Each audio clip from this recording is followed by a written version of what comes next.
আল্লাহ রাব্বুল আলামিন বলে, বান্দা 5টি গুণ যদি তুমি অর্জন করতে পারো, এই 5টি গুণ যদি তোমার মধ্যে থাকে, তুমি দুনিয়া আখিরাত উভয় জগতে আমি আল্লাহ রাব্বুল আলামিন তোমাকে সফল কাম বানায় দেব। আল্লাহ রাব্বুল আলামিন বলে, 1 নাম্বার, আল্লাযীনা ইউনফিকুনা ফিস সাররাই ওয়াদ দাররা। আল্লাহ রাব্বুল আলামিন বলে, 1 নাম্বার গুণ যদি তুমি অর্জন করতে পারো, সচ্ছল এবং অসচ্ছল উভয় অবস্থাতেই তোমার দান করার অভ্যাস থাকা লাগবে।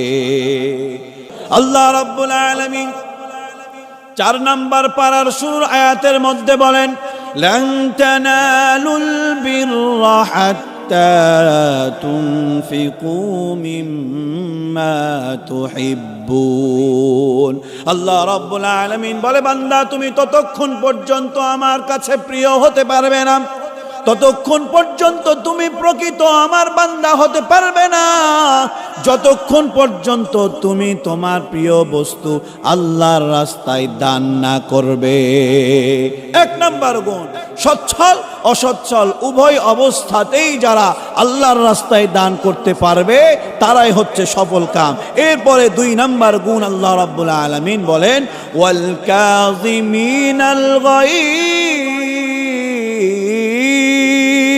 2 নাম্বার গুণ, ওই ব্যক্তিগুলোর এমন হবে যে তারা নিজেদের রাগকে নিয়ন্ত্রণ করবে।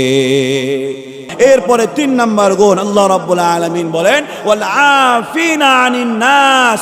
মানুষকে ক্ষমা করার মতো মন মানসিকতা থাকা লাগবে।